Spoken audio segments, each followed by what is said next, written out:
Welcome to the Soul of the Everyman on the Artist First Radio Network. All past shows are podcasts. Visit artistfirst.com. We welcome your questions and comments. Please use dj@artistfirst.com. Now, ladies and gentlemen, here they are, your hosts, Michael and Margaret Lyons. Thank you very much, C-Man. He seems very unsure about the show. No, we're unsure, too, because it's a mystery topic tonight, because we normally send Scott what the topic's going to be about 17 minutes before we start. Poor but Scott. It didn't even get there now, so we're just going to announce it out of the ether. That's right. So it's going to be something great. Technology's been on the fritz today. Mm-hmm. You know. Yes, I think it's the daylight savings. Oh. I think somebody's savings on their electric bill. Mm-hmm.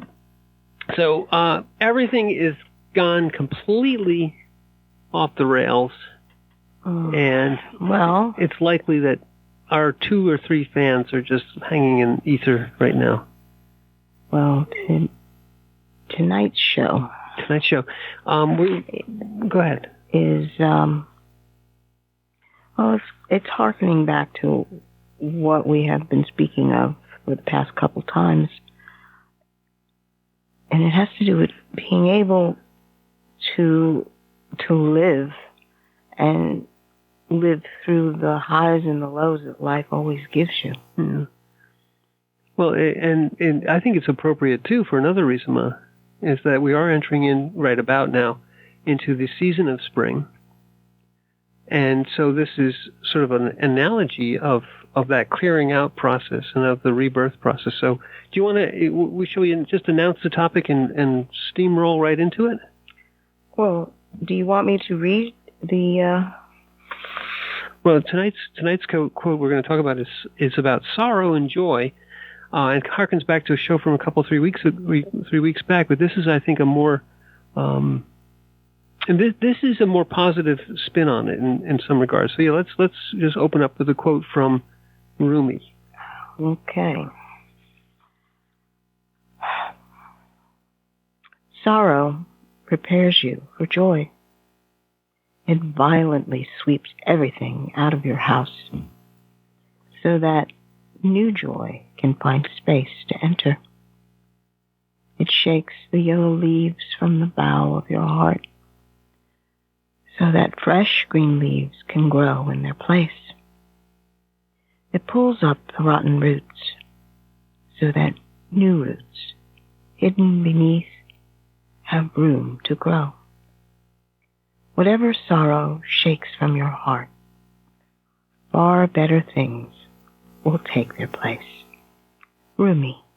And I think that, as I said just a moment ago, the season of spring, the season of renewal that we're kind of entering into, is analogous to this sentiment that Rumi has put here. He sort of starts. The interesting thing is he sort of starts in the autumn frame, saying in the second sentence here that sorrow shakes the yellow leaves from the boughs of your heart, and then he talks about the fresh green leaves coming in their place. But there's a space in there that he's kind of leaving out, which is that loss and sorrow.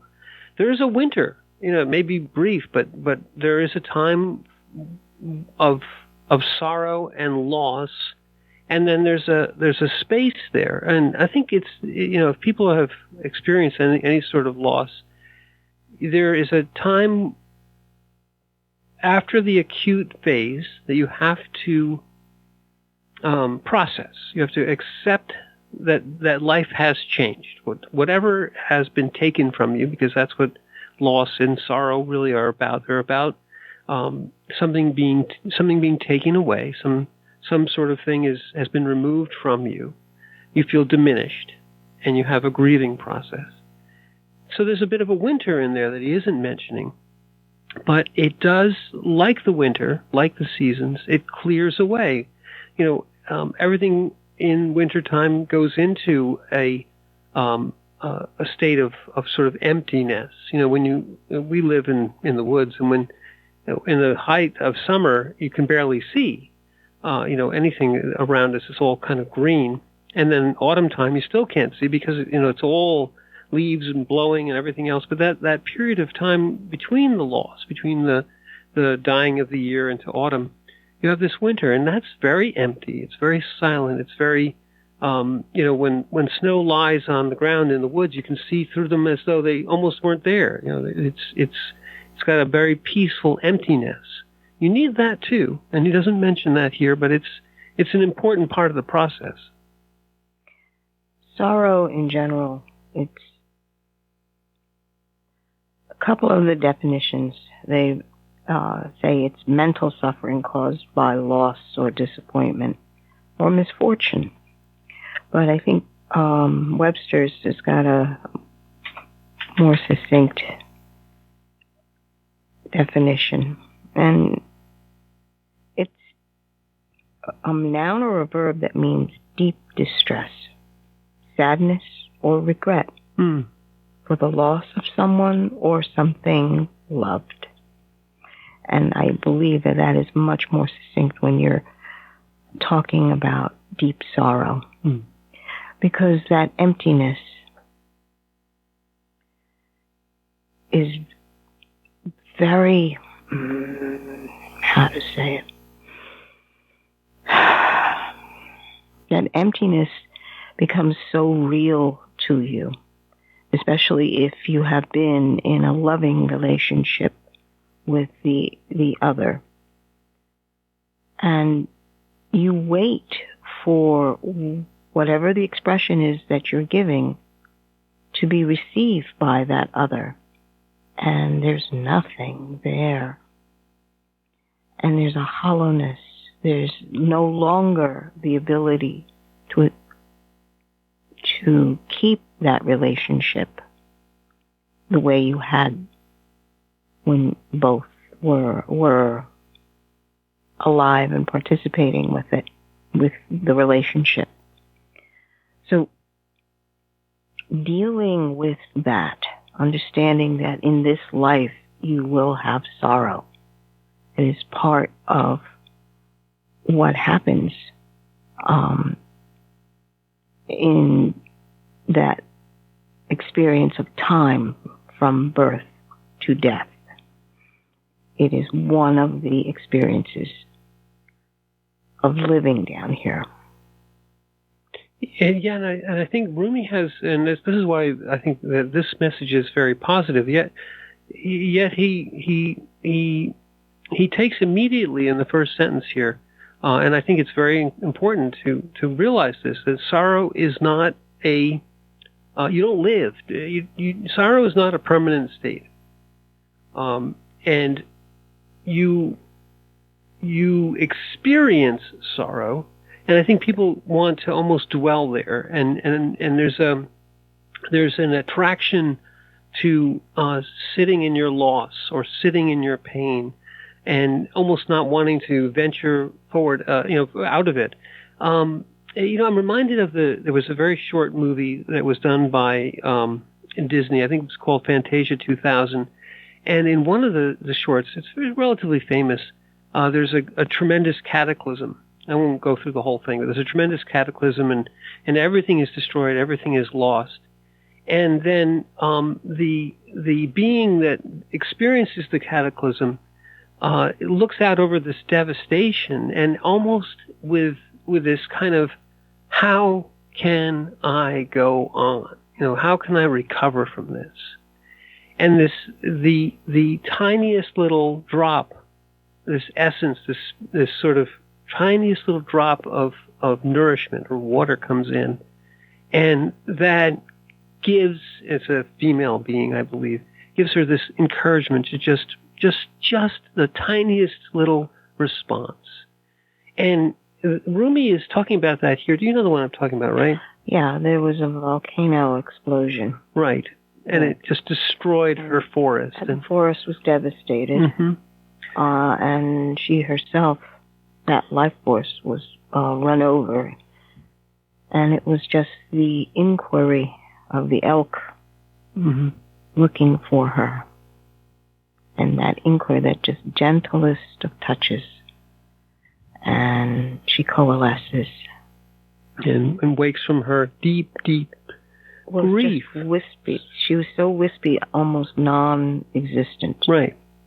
So this profound loss, and yet the conclusion of that is almost what Rumi says here, that sorrow, that incredible loss, clears the ground. Another way of looking about this is that oftentimes there are forest fires, there are brush fires. It clears the ground. Everything in front of it is destroyed. The brush is taken away. The trees are seared and burned, and it's all looking devastated. And then you look on this and say, how can the forest ever recover? How will life ever come back to this devastated landscape? But yet those types of events in nature are necessary, because there are certain types of plants, certain types of pine trees that won't even germinate. Their seeds are so tightly bound in their pine cones that they require the heat of a forest fire to open. Yeah, those are the redwoods. Redwoods, and I think a few other types of pines. But they literally are adapted and require for new growth that the ground be clear, that this devastating sorrow comes in, and then there's that period of time where it looks like nothing will ever grow here again. It's ashes and burned ground. But you remember in that snippet, that video, that the Fantasia 2000 video, yeah. Yeah, that it was her tears. Right. Mm-hmm. It was her tears that became the rain to nourish the ground. Right. To begin again. But it's again the acknowledgement that grieving for the depth of the loss must happen. It has to be released so that the next step is possible. Mm. So there's a cycle here, Margaret. There's a cycle here that's deeply ingrained in nature. It's deeply ingrained within us in incarnation. And Rumi says it beautifully. This sorrow prepares you for joy, but it's not easy. It's not. It is an unavoidable thing that loss will occur, and the worst lies are the ones that are told to you that you can always fix anything and everything's going to be fine always, forever, and ever and ever. Terrible lie to tell anyone. Terrible lie to try and grow up and live up to. The better truth is sorrow will come into your life, and you won't necessarily be able to prevent it, and you won't necessarily be able to foresee it or prepare for it in the sense of really being prepared, but you can prepare yourself by saying, I accept that life here includes loss. And you teach that to children gradually. You have to introduce children in their innocence to loss. And as you do that, you have to show that this is not something that is to be shunned or to be hidden or to be never talked about. It's so terrible that we don't ever discuss it. No, you have to say, yes, that right now you're experiencing loss. I said this before. You don't want to live there. You don't want to identify, to make this part of your identity, that I am loss, I am sorrow. But I feel sorrow. I accept that, yes, right now everything looks burned and bleak and ashes and dust. But as you say that and you look out upon it, it's also space. And yes, you have to take the winter, you have to take the time to look out over the black and burned landscape and say, yes, here we are. But this sorrow, this violent sweeping away of all that was, is not the end, because you go on from it. You say, yes, here we are. This has happened. And it's interesting to see, because life, this road that we travel, consistently has points where the road splits, and you can walk on the road that stays, walk down the road of death or take steps towards life. There are many, many intersections in your life where you must make the decision where you put your feet. So staying in the sorrow, the negative, the loss, the mourning continually, the pessimism, nothing good is ever going to come of this. Mm-hmm. That is always taking steps down the road of death. There is no life there. You're not choosing life. But to choose life is not easy because it doesn't take away the loss. The loss will always be there. But what is your response to this loss? Is it life? Will you continue to try to take a step towards life? In other words, the green leaves, shoots, the buds that come from the dead branch or the apparently dead branch? Or are you just going to continually look at the dried, yellowed leaves that have fallen and now are becoming just detritus flying around in the wind? That loss. That's why it feels so poignant when in wintertime you see these dead leaves on the ground and the wind just takes them up and swirls them away. You're like, no life, swept away by the smallest of breaths. And there's a part of you that understands that life, vibrant life, continues. It is not blown away or into something that can just be burned up.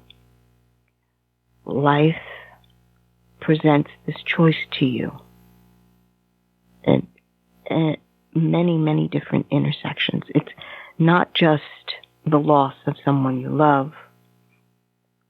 There are losses of opportunities,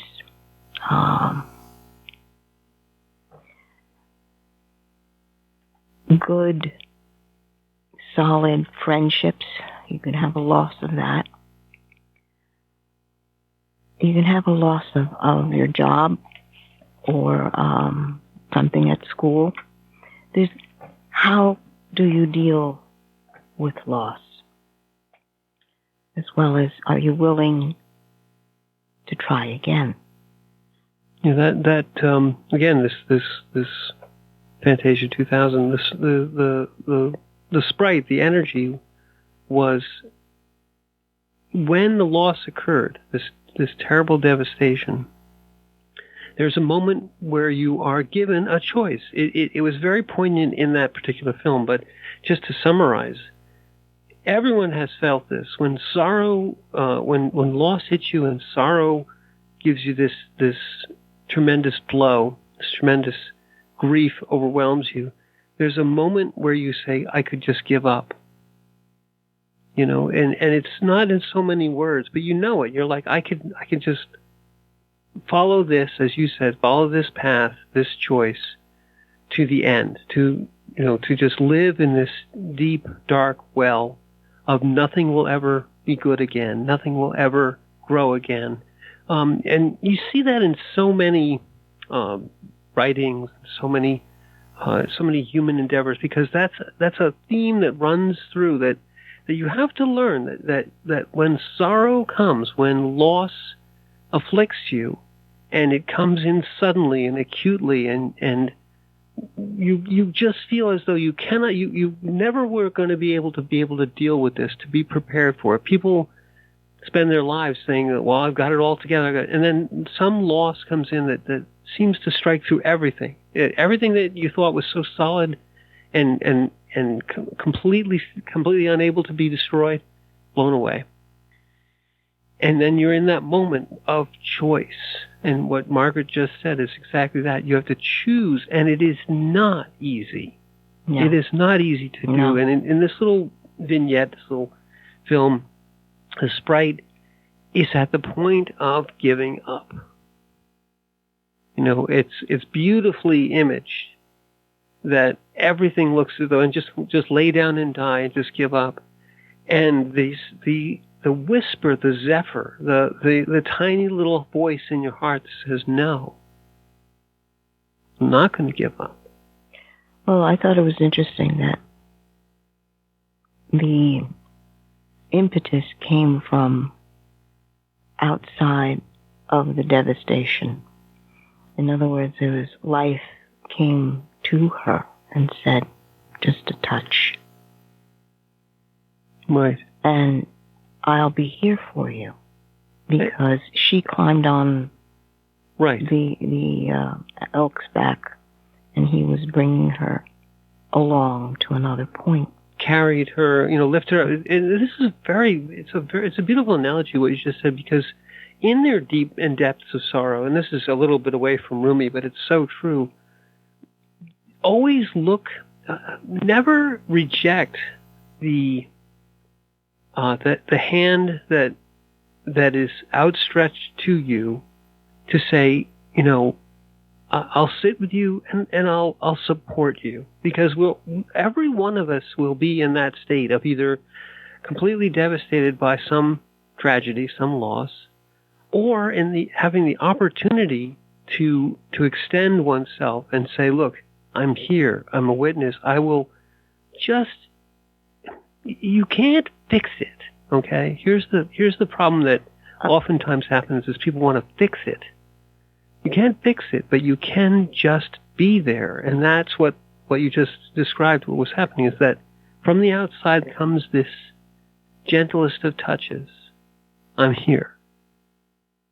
And it's unspoken, but the message is very deep. Because in your sorrow, all you feel is that loss, and you feel very alone in that loss. Very alone, yes. Very alone in that loss.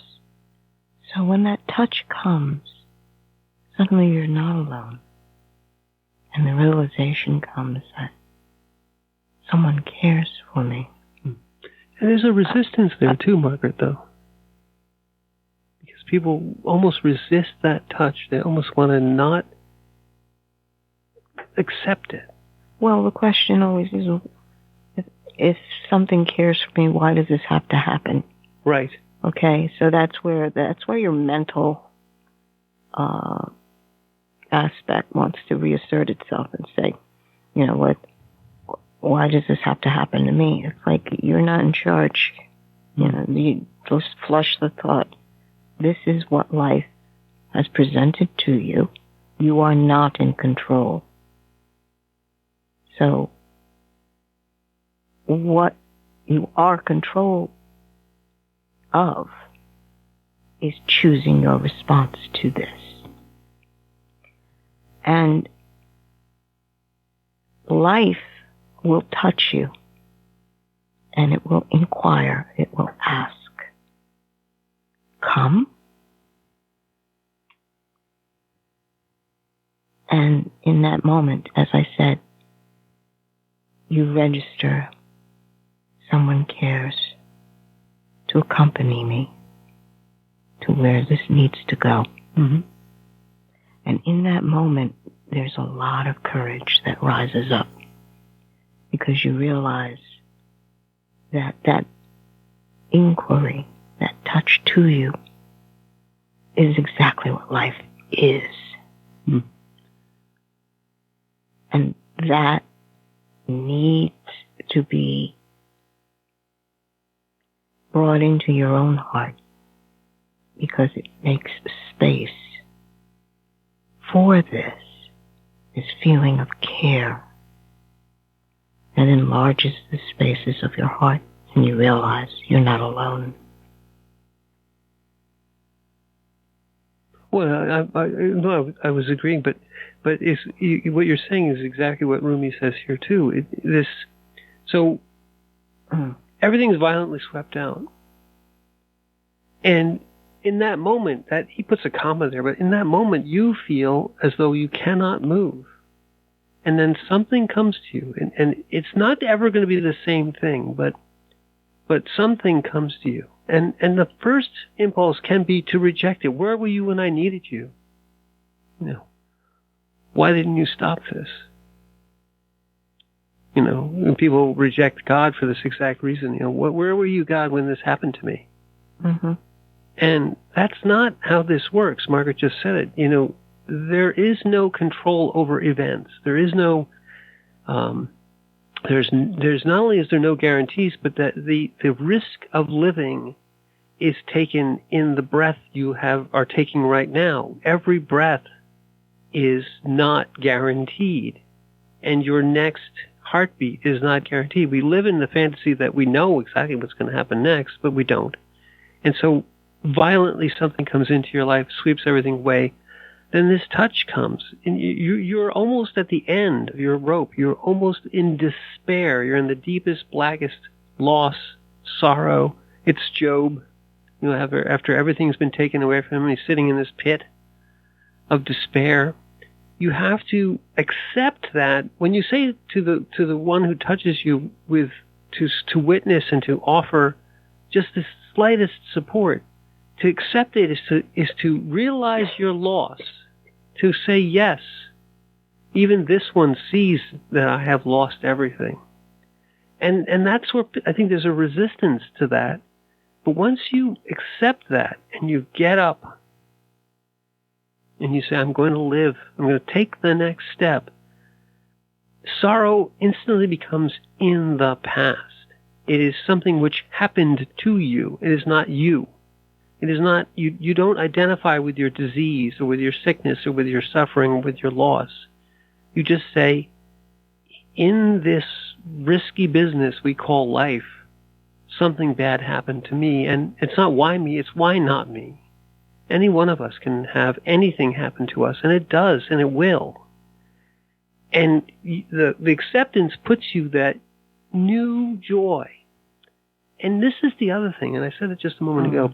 People say, well, I'll just come in and fix it. I'll make it all like it never happened. No, you'll never do that because it happened. And you can't replace what was taken from you. You can lose a child and have another one, but you're not replacing that child with somehow a plug-in new child. Never. In fact, it's a terribly courageous act to even do that. And we know many people, ourselves included, who've done that. Because the courage is, I could lose this child too, and you have to say, yeah, you could lose anything at any time. The courage of life is to take the risk of living in this violent, loss-filled world, and yet understand that that's the root of joy, and that's what joy is. Joy is not the opposite of sorrow. We've said this many times. Joy is not the opposite of sorrow. Joy is not some sort of happy thing that people can take away from you. Joy underlies it all. There is joy in the depths of sorrow if you understand what sorrow really is, what loss really is. Loss is a challenge. It's not some place you live, but joy is a being state. Joy is something you come into this world in joy, whether you know it or not. And in being, you are a joyful being. You are a spirit. You're an emanation of source. In incarnation, where anything can happen, but it never has the power to remove that which you actually are. Sorrow is the response to that emptiness. But understanding that the loss itself carves out pieces of you, pieces of your character, makes space, so that you can experience joy. If you think about it, what the implication is that you're so busy, so very busy in living your life, that you have not experienced either sorrow or joy. You've experienced minutia. You experience being busy. Being busy. unconscious, really. Well, busyness. Yeah. Getting my schedule all set and making my plans, and it's all got to happen this certain way, the way I planned it. But all that planning is neither sorrow or joy.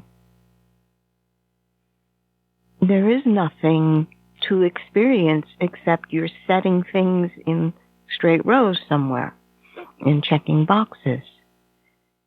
The experience is you in the moment. And when there's a moment of loss, you experience what that loss means in your life. Then suddenly you're alive. You're not checking boxes anymore. In fact, you realize that those boxes are superfluous. They're superficial. Mm. Those boxes have no meaning. What has meaning is your response to that loss, that experience. If you think about it, were you living a meaningless life until that point? This is exactly right. And this is such a profound point. I don't want to go past it too quickly. I'm glad you brought it up because I think that people are told from a very early age to try and avoid all types of sorrow. And this is, of course, impossible. Well, to fear sorrow. And to fear it. And instead, if you're taught in the proper way that sorrow will come, that there will be good days and bad days, that you will not be able to avoid it, that it's necessary. You just said it. It's a necessary component of understanding who you actually are. That sorrow comes and it sweeps away, Rumi says it violently sweeps everything out of your house. It sweeps away all the minutia out of the house, all the dust, all the dross, I got to pay my bills and I got to schedule this and I got to try to get this thing and that thing and get this car and that car and this job. No, when true loss comes in, everything, it crystallizes it. It focuses you, to a precise moment. It crystallizes your consciousness. Mm-hmm. It makes you conscious, and it is, if we talk about Tolle, it snaps you out of this egoic fantasy and into actual reality. And it's like if you're not prepared at all, it can be terrifying. It can be just it can literally shock you to your core. It's waking up from the dream. Exactly. Yeah. And the dream has been you and all your schedules and all your expectations and all what should be because that's who I am and it should be this way. The stories. But when you experience what it means to lose something very dear to your heart, suddenly you're awake. And most people say, oh, that's the nightmare. I say, no. The nightmare is that you prefer to be asleep and not live, not feel what it means to be truly human. That is the nightmare. Because it takes courage to really begin to live the fullness, the breadth, and the depth, and the height of the love that's inside of you in all kinds of things. Relationships, people, animals, circumstances, creativity,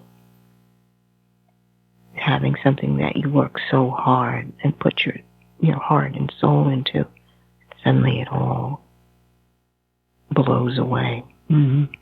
It's devastating to see that. And there's a part of you that dies. Thank you.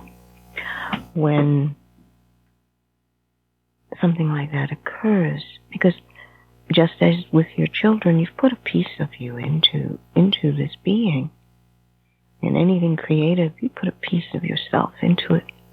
And when that's destroyed, you realize that there is that cycle of birth and death. But that is the experience on this timeline. This is the logical, minute by minute unfolding. And you're not in control of that. You participate with it, but you are not in control. And that scares people. Well, yes, absolutely. Usually out of your mind. But I think, again, I just want to make sure we don't want to go too fast. The sorrow comes, and you just said it. It crystallizes the moment.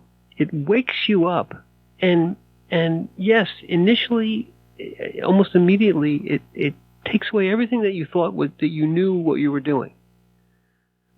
And we saw this very poignantly in our own experience, and I'm sure that anyone listening could have similar experiences. When these sorts of inflection points in your experiential life occur, you realize that you're more alive than you could ever imagine. That you realize, looking back, that you say, "Wow, I was so consumed by these inconsequential, meaningless things." Margaret just said it, meaningless things. I wasn't living, and now all of a sudden, I've been told that I have, I will live another day, but that's it. You have a day left.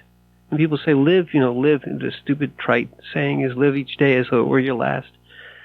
But in fact, as with all things, there's a tremendous diamond grain of truth in there. Yes, yes, you should.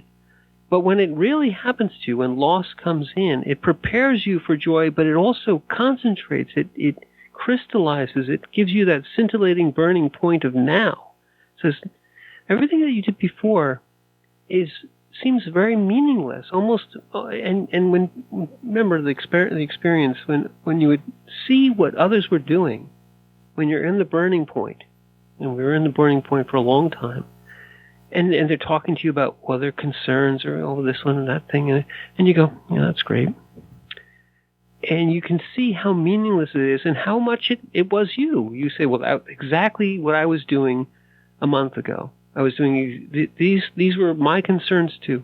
I had all these same concerns, and I had no idea that they were all going to be swept aside. And there's tremendous loss even in that lose all these little minutiae. You feel as though you have no idea what's going on anymore. You don't have any relationship. Where's my life? No, you're as you just said, you're being woken up, and it's initially distressing and disorienting and scary. But if it doesn't take you completely out of your life in that instant, which it can, but if it doesn't, if you're given some opportunity to reflect and catch your breath, you realize that this is my life, that this is really life, that everything that I was doing before was just play pretend or meaningless. And people come to this at the end of their lives with, when they have this, what is the meaning of life? What have I done with my life? These existential crises, these midlife crises, they call them. And at that moment you say, well, I haven't done anything. Well, because you've been asleep. And by chance or luck, nothing has come up and woken you up until that point. But there's no escape from sorrow. Eventually it comes to us all. The later it comes, in many ways, the worse off you are in some regards. Tolle says this too, that suffering or sorrow, is another way of putting it, is an opportunity. It's not that you go looking for it, but when it comes, if you take this to heart, that sorrow prepares you for joy, sorrow wakes you up, so you can realize that joy is there, but you were ignoring it. Yes, because most people mistake happiness for joy. Yes, very much so. And happiness is always dependent on circumstances. If things are going your way, then you're happy. Mm-hmm. But joy has to do with living. Thank you. And you're getting a lot of acknowledgments today. Yes, I am. And being able to live fully, completely in that joy. You're alive. You're alive. And you choose in that moment.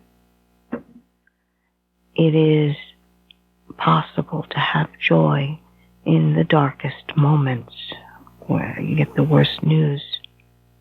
But you understand, well, that is something that they're telling me is going to happen.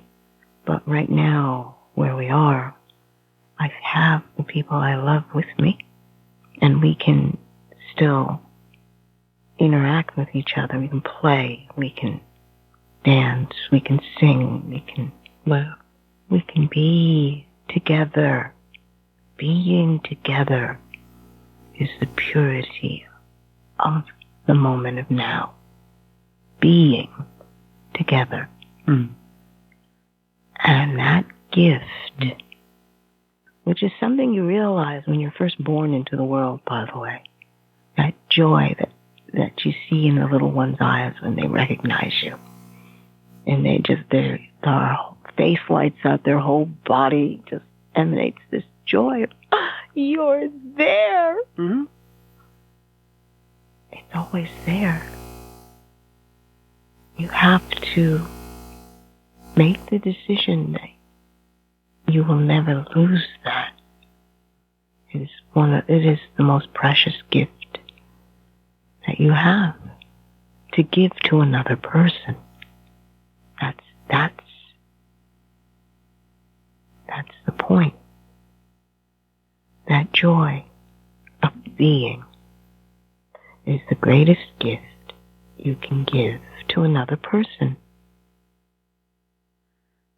You know, we recognize it. I mean, we just had that experience just the other day.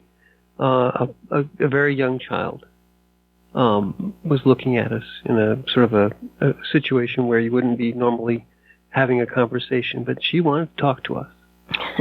And she had one word. She knew which word to use. It was hi. And she was like, hi.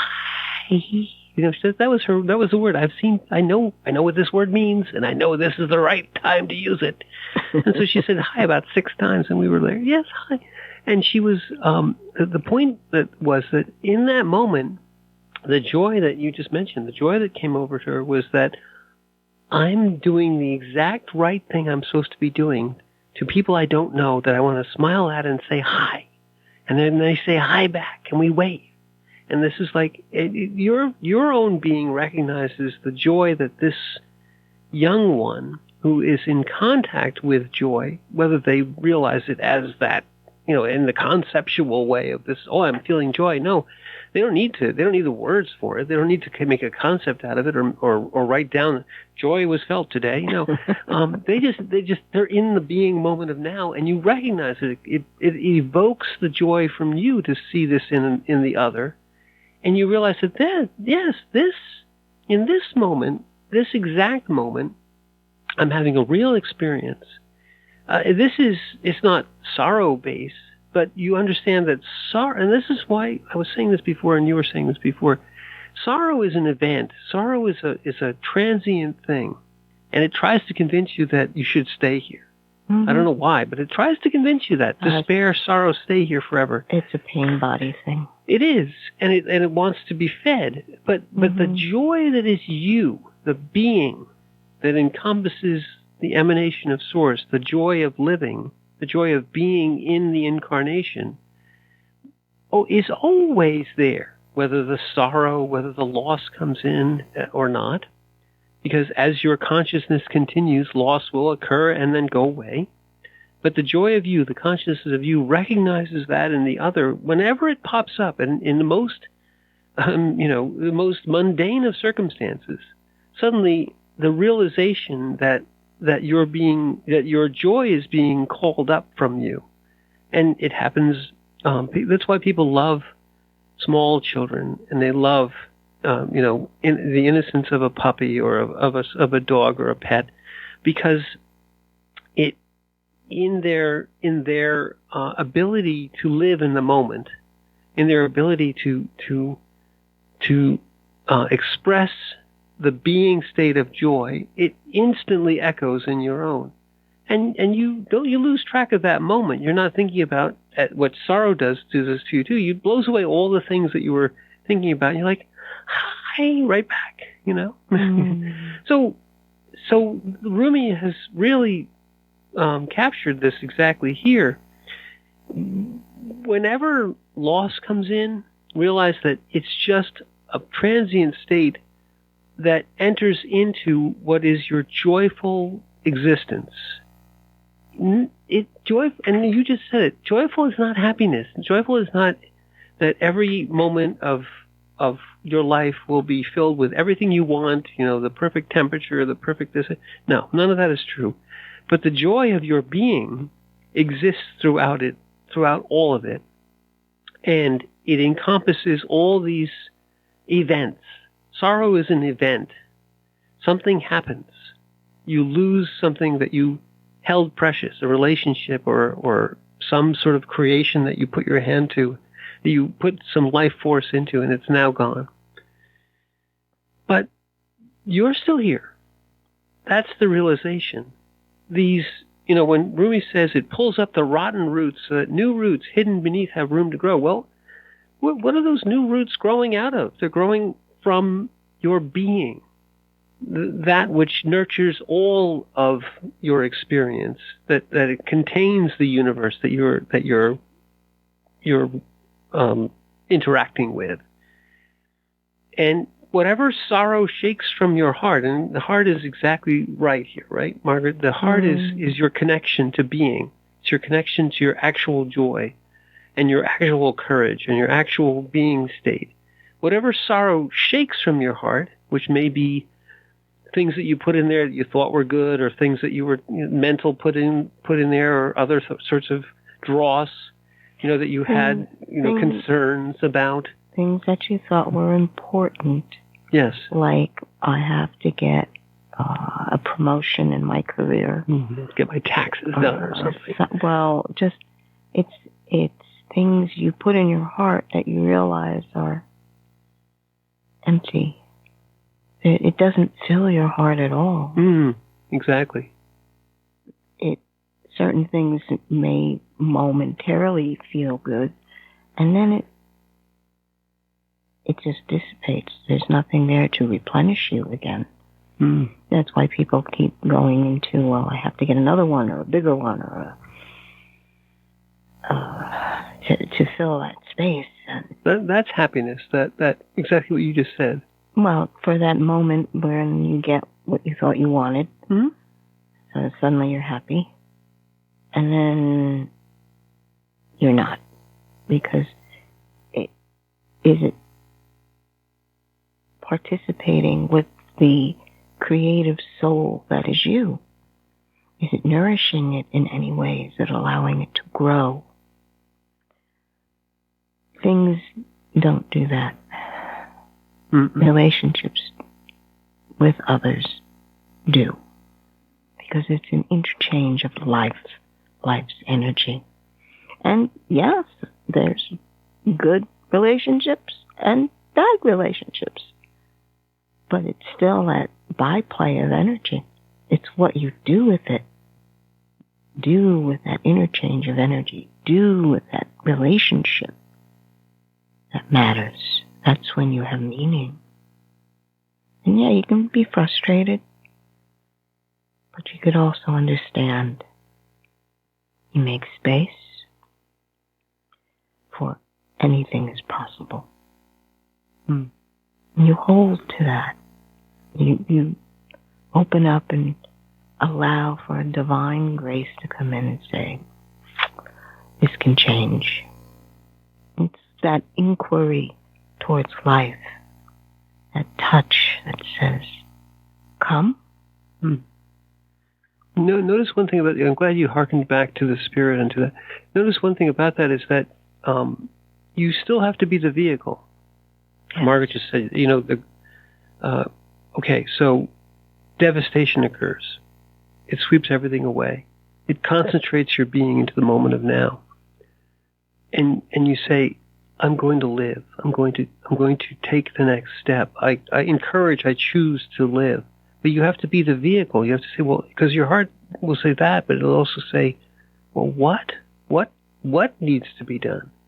And that's where you have to open back or open up and realize that what comes in, the grace that Margaret just mentioned comes in, still requires you to do something, to at least channel that grace. Maybe not a physical action. Maybe there's no physical action you can do, but the underlying joy of you has to be filled. It has to become a channel. It has to understand that the next step may not fix anything. It may not help anything, but it's what needs to be done. And in becoming the vehicle for what needs to be done next, there is tremendous joy. Again, we just mentioned Christopher's experience, the experience we had with Christopher. From the outside looking in, and as we went through in his book very, very poignantly, from the outside looking in, everyone said that how could you in any way be happy at any moment throughout this whole thing? Why weren't you just tearing your hair out and in misery and sorrow and suffering and just despairing the whole way through? Yet, that would have been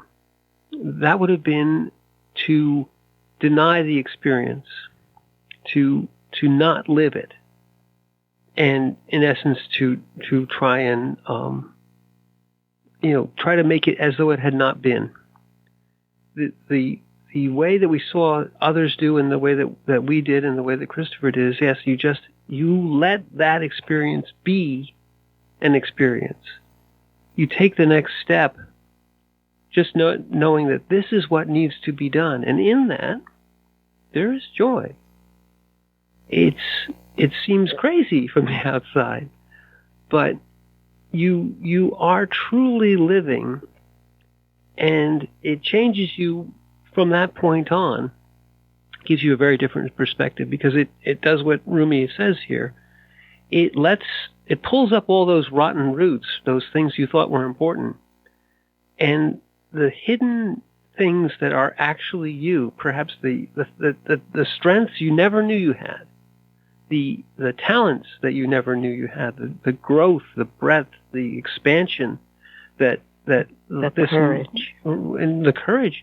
And the other beautiful, poignant way of putting this is that, the cracks in you are to let the light come in. The shattering of your very carefully curated little box construction that you thought was your life, when it's shattered, and sorrow comes from that, because it is loss. Even if it was a small thing, it was loss.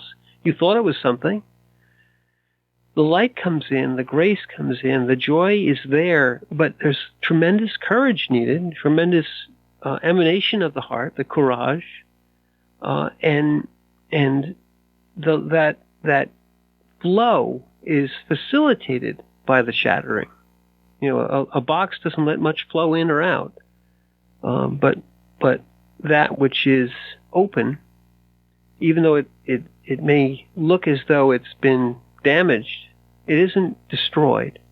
It's actually allowing a flow to come in and out. And the strength of you is not the box of you. The strength of you is what resides, what holds all of your consciousness. And the box is a very small piece. The construct, yeah. Who you thought you were, what you thought your life was, how you operated in your life, and the roots, those rotten roots. What did you base your life on? Was it money only? Was it notoriety? Was it only about you? Or was there a foundation extended outward to others? You learn a lot when you're down here, because the ending and the beginning are always powerful points. And they're not easy. Mm. Especially when you're in relationship with other people. So, allowing this hardship that is inevitable in this life, the suffering, the hardship,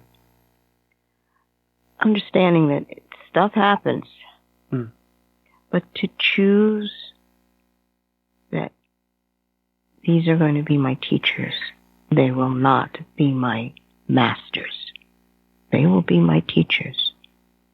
And I will not allow hate or resentment to dominate the way I live my life.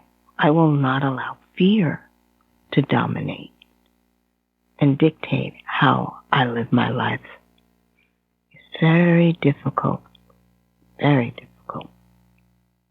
Because life wants to receive you back the way you were before the loss. And it wants you to operate the way you had always operated. But now you can't because you've been expanded. You don't fit there anymore.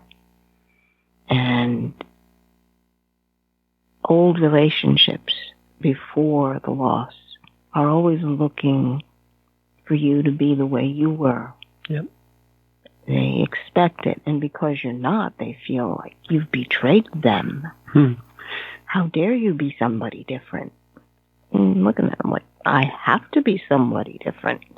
It's too bad we're at the end for this, but yes, that's such an important thing, is that the change that comes into you, people will reject it. Oh, yes. They will try to reject it. They want you to be as they knew you. Right. It frightens them that you're not. Because suddenly they're not the center of attention anymore. Your perspective, you do look at them, but they're part of a larger picture instead of being the focus of that relationship that you had.